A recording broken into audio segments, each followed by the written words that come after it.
Hello friends, आज हम लोग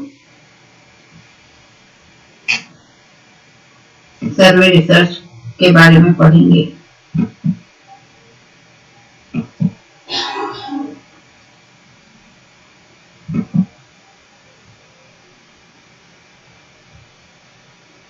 सर्वे रिसर्च पेपर 1 यूजीसी नेट के लिए बहुत इंपॉर्टेंट है। इसका सारा एक एक करके हम लोग देखेंगे सर्वे रिसर्च के बारे में। सबसे पहले हम जानेंगे कि सर्वे रिसर्च किस रिसर्च के अंदर आता है। सर्वे रिसर्च डिस्क्रिप्टिव रिसर्च का एक पार्ट है। Descriptive research, what is descriptive research? Descriptive research is used to describe the characteristics of a population or phenomena being studied. It does not answer the question about how, when, why the characteristics occur. Descriptive research वो होता है जो कि किसी भी population या किसी भी घटना के बारे में जो हम अध्ययन करते हैं उसके बारे में बताता है, लेकिन ये हमारे इस क्वेश्चन का आंसर नहीं करता।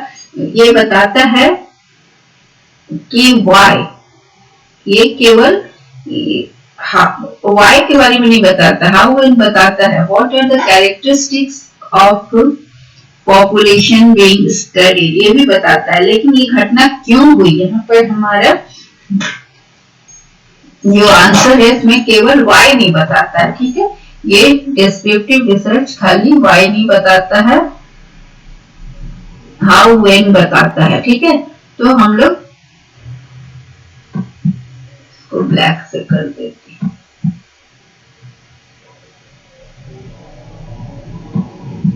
तो ये घटना क्या है, क्यों, कैसे हुई, कब हुई, ये बताता है, लेकिन क्यों, कैसे और कहाँ ये बताता है, बट कब का क्यों हुआ इसका जवाब नहीं देता है। ठीक है, तो for example what are the characteristics of a population being studied, ये बताएगा कि क्या है उसकी विशेषताएं, लेकिन क्यों है इसका आंसर हमें इससे नहीं मिलता।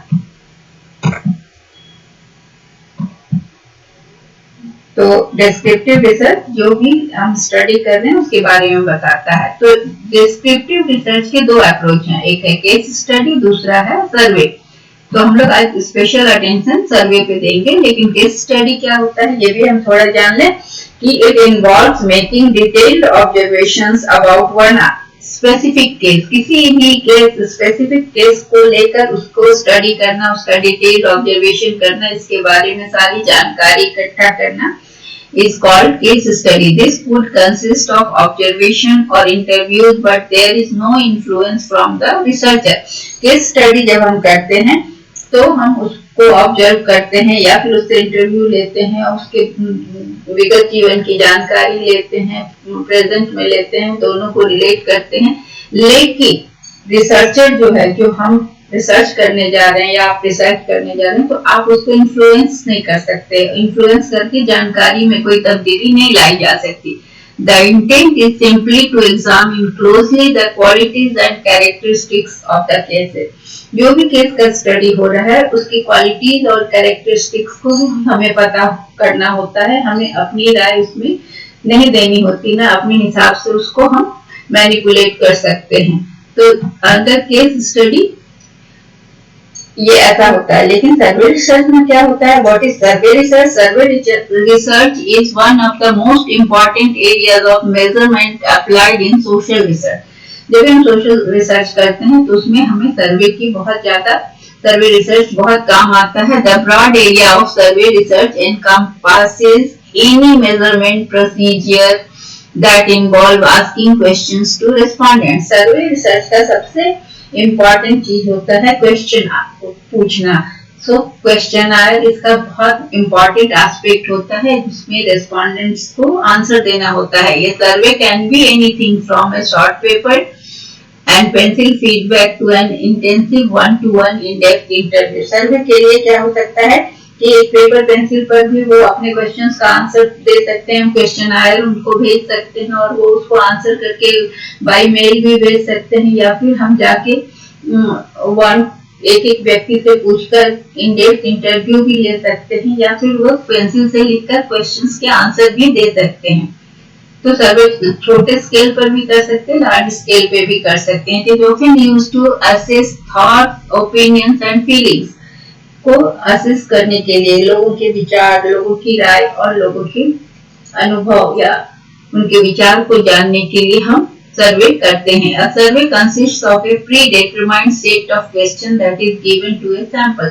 सैंपल क्या होता है? जिससे हम क्वेश्चन पूछते हैं। सपोज हमने किसी चीज का सर्वे करना है और उसके लिए हमने एक बड़े पॉपुलेशन 100 पीपल का पॉपुलेशन है, उसमें से कुछ 25 लोगों को लिया, 25 लोगों का, तो दोज 25 पर्सन्स आर सैंपल। तो उसमें फिर हम क्वेश्चंस फ्रेम करते हैं और उन सैंपल्स को वो 25 जो सैंपल्स हमने चुने उनको वो क्वेश्चंस देते हैं। सैंपल क्या होता है? सैंपल एक बड़े पॉपुलेशन से वैसे व्यक्तियों का चुनना जिसमें कि हर व्यक्ति के चुने जाने का इक्वल और इंडिपेंडेंट चांस होता है। मतलब हम 100 में से 25 निकालेंगे तो कोई भी व्यक्ति चुना जा सकता है। इसका तरीका क्या होता है? लॉटरी सिस्टम की था। 100 व्यक्तियों के नाम को एक चिट में लिखकर एक बाउल में डाल दिया, फिश बॉल सिस्टम करते हैं, और उसमें से 25 नेम्स को हमने सेलेक्ट कर लिया। तो ये हमारे लिए सैंपल हुए, जो कि प्रोबेबिलिटी सैंपलिंग में ऐसा होता है। ये सैंपल हमारे रिलायबल होंगे, अनबायस्ड होंगे, क्योंकि हमने चिट से उठाया। तो ये जो भी सैंपल हमने लिया उनको हमने pre determined set of questions दिया। क्वेश्चंस पहले से बनाए होता है जिन्हें वो सैंपल आंसर करते हैं। The sample is chosen from a sampling frame which consist of list of all members of the population of interest. जैसा बताया मैंने, 100 व्यक्तियों में से मैंने लिया तो 100 के नाम थे, उसमें से 25 चुना। ठीक है। The survey is non experimental descriptive research method. इसमें एक्सपेरिमेंट हम नहीं करते, हम वेरिएबल्स को मैनिपुलेट भी नहीं करते, हम लोगों से क्वेश्चन आंसर करते हैं, क्वेश्चन आयर देखते हैं, उनके ओपिनियंस को जानते हैं। It is a technique of gathering data by asking questions to people who are thought to have desired information. इसमें क्या होता है कि हम ऐसे ही लोगों से क्वेश्चन पूछते हैं जिनके पास हमें लगता है कि ये इंफॉर्मेशन हमसे मिलेगा। तो हमारे सैंपल भी उसी तरह के लोग होते हैं। Steps to follow in survey research. Survey research में क्या क्या स्टेप्स है? इस वीडियो में मैंने सर्वे रिसर्च पर ज्यादा स्ट्रेस दिया है ताकि सर्वे रिसर्च को अलग से भी आप अच्छे से समझ सकें। In conducting survey research it is helpful to follow a sequence of steps. Survey research में क्या क्या स्टेप्स होता है, इसको सबसे पहले हमें टॉपिक चुनते हैं, उसके बाद डिफाइन ऑब्जेक्टिव्स। किस चीज पे सर्वे करना है, पहले वो टॉपिक चुना गया, फिर हमारा ऑब्जेक्टिव क्या है। सपोज हमें सर्वे करना है ट्रैफिक रूल्स पर, कि अवेयरनेस क्रिएट करना है ट्रैफिक रूल्स के बारे में, तो हमारा ऑब्जेक्टिव हुआ क्या? To create awareness. और मेरा टॉपिक है knowledge of traffic rules among people, या knowledge and follow up of traffic rules. It is necessary to make decisions about the total amount of time, money and personnel available before conducting survey. जब हम survey conduct करने जाते हैं उसके पहले ये जरूरी है कितना टाइम, कितना मनी और कितने लोग अवेलेबल होंगे, इसका आंकड़ा रखा जाए। Choose and develop techniques for gathering data. अब डेटा हम कैसे कलेक्ट करेंगे? क्वेश्चनायर बाय मेल भेजेंगे या खुद जाएंगे, या क्वेश्चनायर किसी से भेजकर उसका आंसर मंगवा लेंगे। ये सारा टेक्निक हमें चुनना होता है। In survey questionnaire and interview are the most frequently used techniques. दो ही टेक्निक है, एक तो क्वेश्चनायर, दूसरा इंपॉर्टेंट टेक्निक क्वेश्चनायर और इंटरव्यू।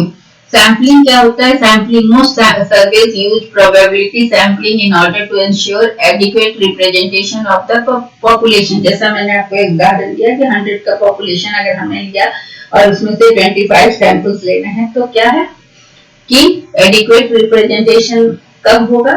तो जब हम 100 के नाम को चिट में लिखकर और एक बाउल में रखकर उसमें से 25 लेंगे। The random sampling is often stratified on some variables.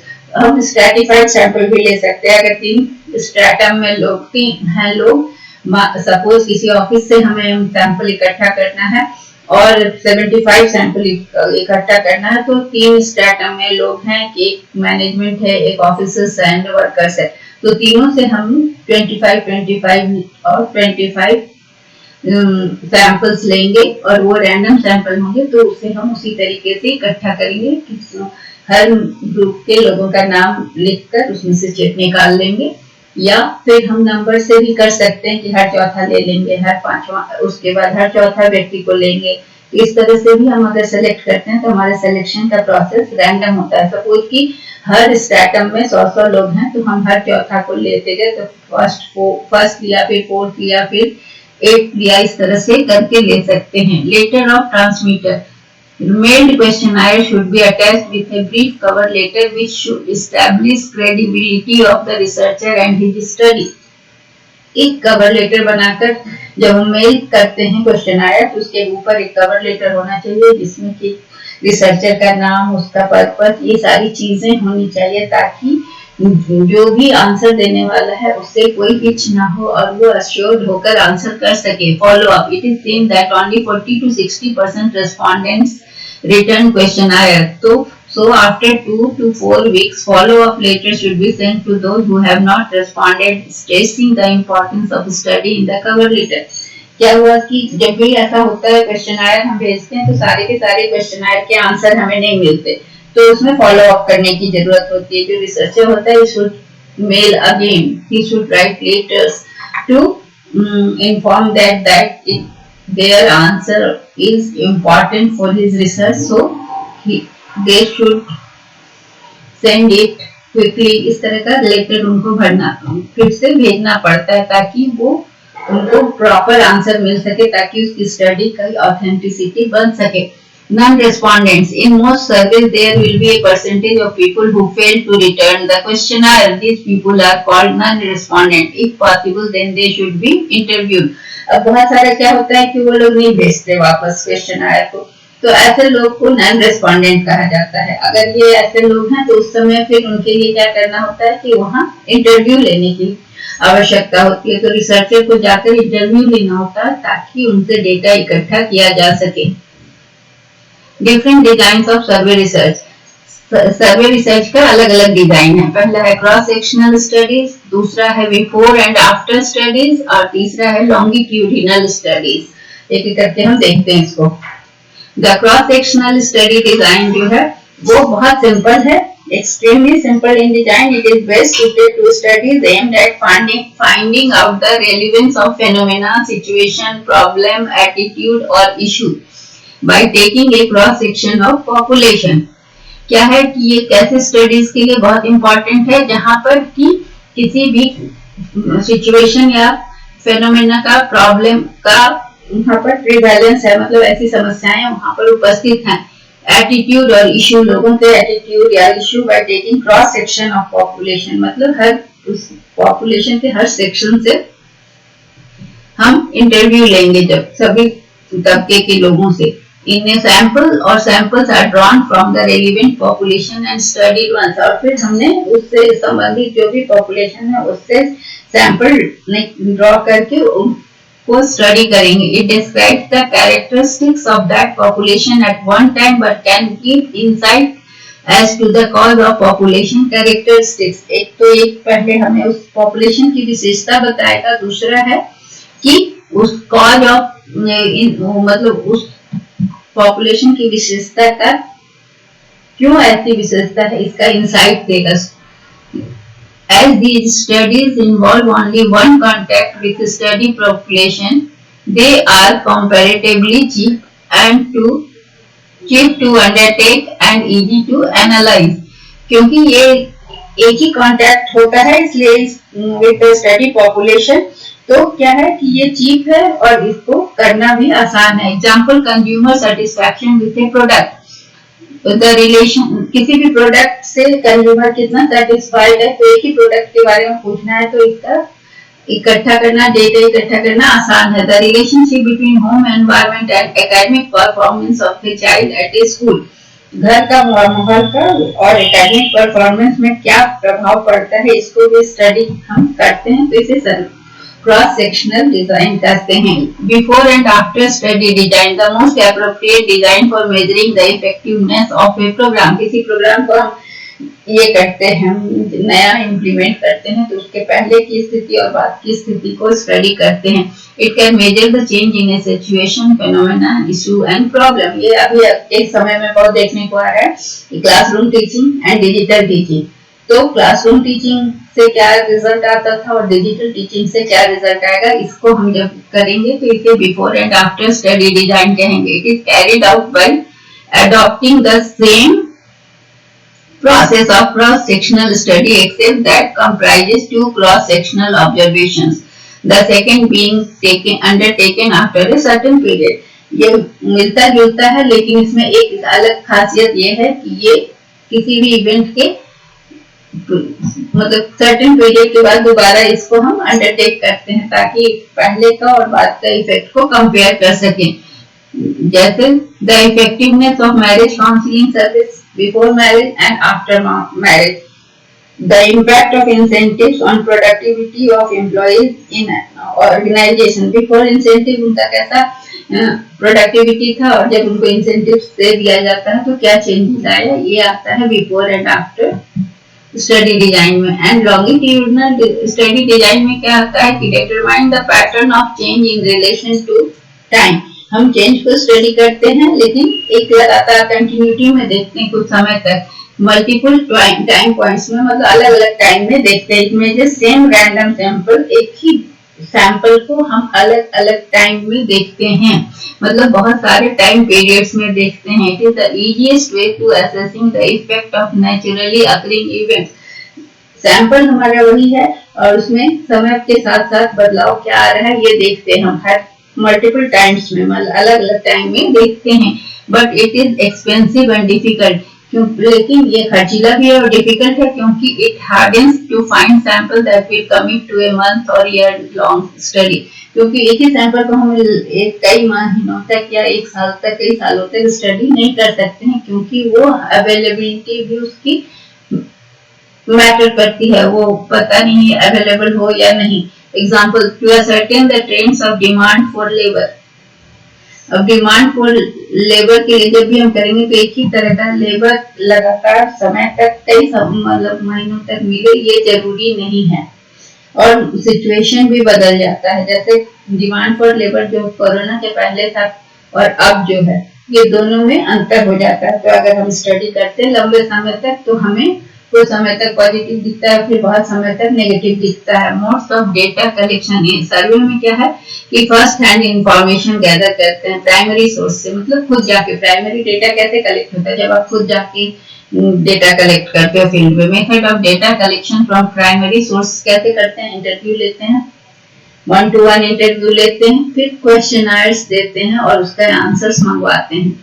Interview में क्या होता है कि any person to person interaction between two or more individuals with a specific purpose in mind is called। किसी विशेष पर्पस के लिए जब हम 1-to-1 इंटरव्यू करते हैं तो उसे हम वो मतलब से इंटरेक्शन जब करते हैं, दो व्यक्ति किसी पर्पस से इंटरेक्शन करते हैं तो उसे हम इंटरव्यू करते हैं। इंटरव्यू दो तरह का होता है, स्ट्रक्चर्ड और अनस्ट्रक्चर्ड। स्ट्रक्चर्ड इंटरव्यू क्या होता है जिसमें कि रिसर्चर जो होता है, रिसर्चर किसी से क्वेश्चन पूछ रहा है तो वो इंटरव्यू कहलाएगा। ये दो तरह का हुआ, स्ट्रक्चर्ड एंड अनस्ट्रक्चर्ड। स्ट्रक्चर्ड क्या हुआ, इंटरव्यू रिसर्चर आस्क्स प्रीडेटर पहले questions of sales are prepared, then researcher asks the question to the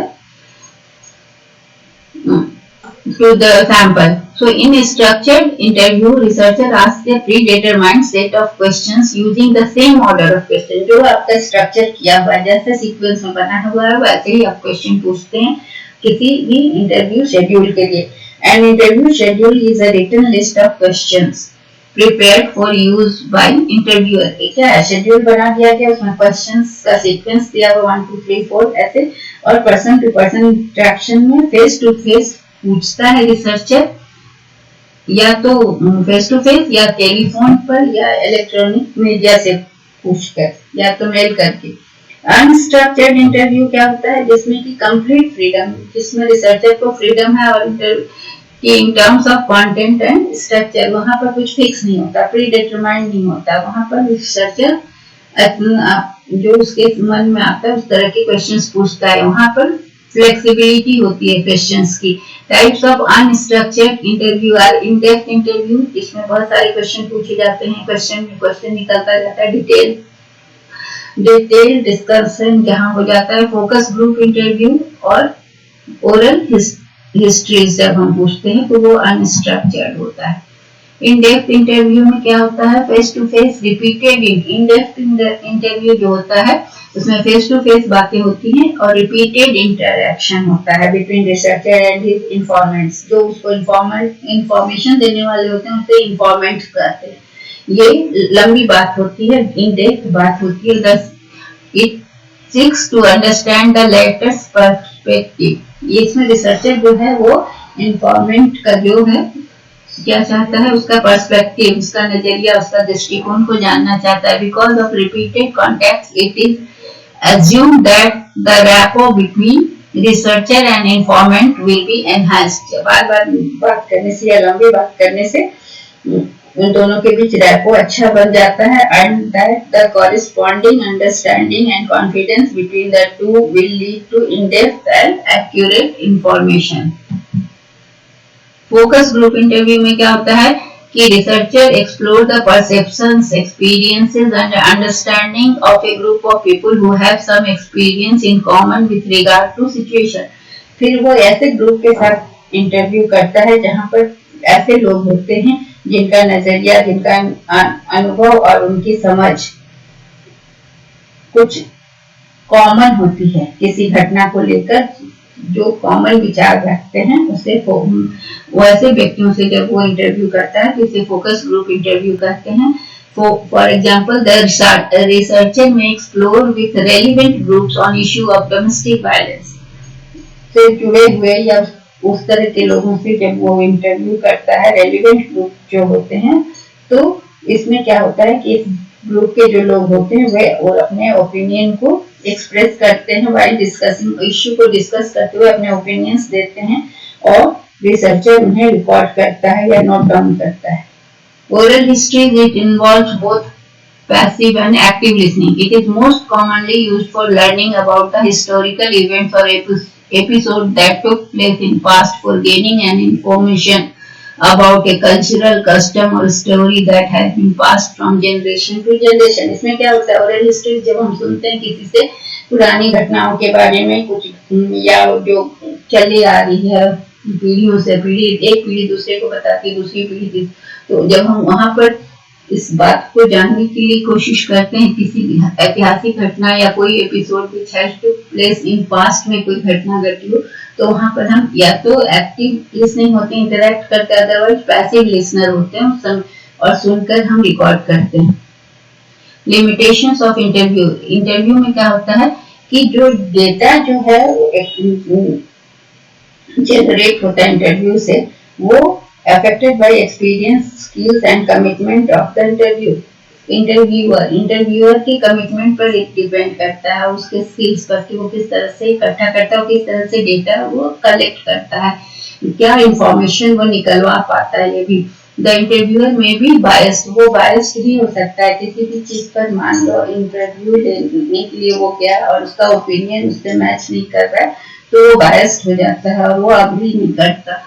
In quality of data may vary when many interviews are used। बहुत सारा interviewers जब हो जाते हैं तो क्या होता है कि डेटा अलग अलग तरीके से इंटरव्यूअर हो जाते हैं, तो उनके अप्रोच से क्वालिटी ऑफ डेटा अफेक्टेड होती है। It is more expensive. Interview ज्यादा एक्सपेंसिव है। क्वेश्चनायर क्या है? Questionnaire is the most commonly used tool in survey research.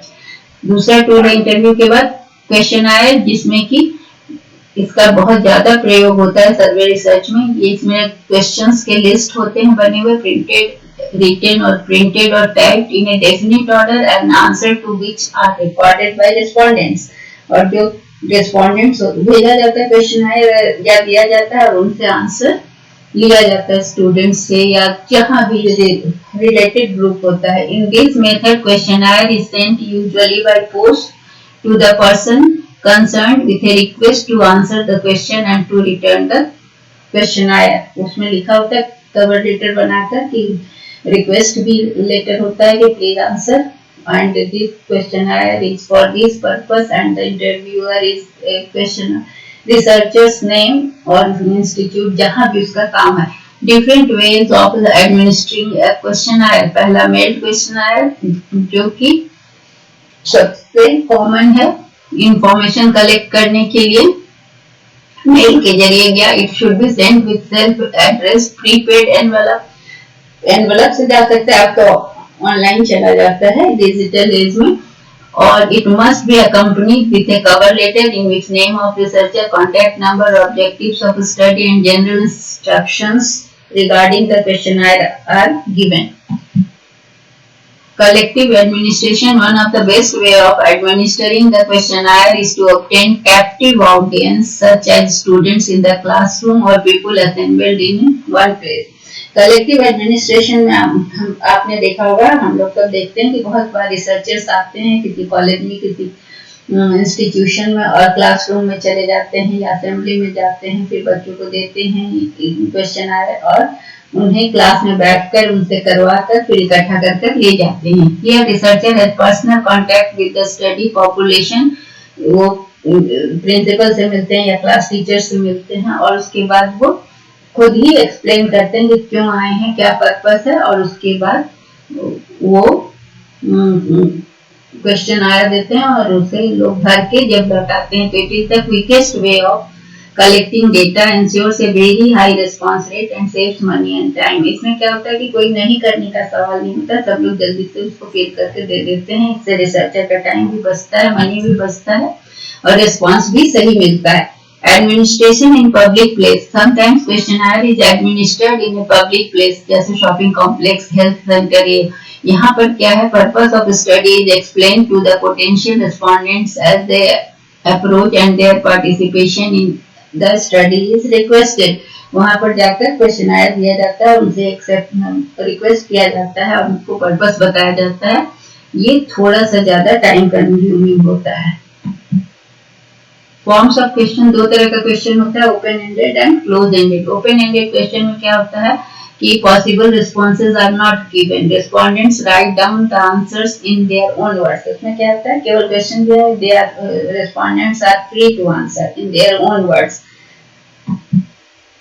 और क्लोज एंडेड क्वेश्चन में क्या होता है कि आंसर्स आर गिवन क्वेश्चनायर में, यस, नो, ट्रू, फॉल्स, और जिसमें रेस्पोंडेंट को टिक करना होता है. In it possible responses are already categorised, they are easy to analyse. इसमें कैटेगरी बना हुआ होता है कि इसमें इतने यस आएंगे, इतने नो आएंगे, तो इसलिए उसको इजी हो जाता है कैलकुलेट करने में. क्वेश्चनायर का एडवांटेज है कि ये कम खर्चीला होता है और convenient method of data collection.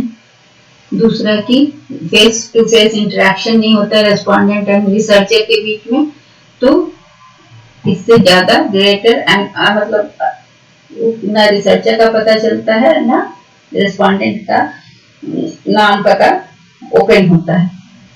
Disadvantage of questionnaire क्या है, its application is limited to a study population that can read and write. Questionnaire तो वही लोग भर सकता है जो पढ़ना लिखना जाने, तो हमारे जहाँ बहुत सारे लोग इलिटरेट हैं वहां पर ये नहीं यूजफुल होता है. दूसरा है response rate is low as people fail to return the questionnaire. कोई इतना बॉदर नहीं करता है तो क्वेश्चनायर को रिटर्न नहीं करते. तीसरा है if the respondents interpret questions wrongly it will affect the quality of information. अब पढ़ने में कोई गलत इंटरप्रेट कर लिया तो उसका जो आंसर आएगा उसका जो क्वालिटी है इंफॉर्मेशन का वो उस क्वालिटी पर असर पड़ेगा. सर्वे is not a research but tool of research which helps in data collection. लेकिन सर्वे रिसर्च नहीं है, ये टूल ऑफ रिसर्च है, डिस्क्रिप्टिव रिसर्च का एक टूल है जिसमें जो कि डेटा कलेक्शन के लिए यूज होता है. Thank you, that's all.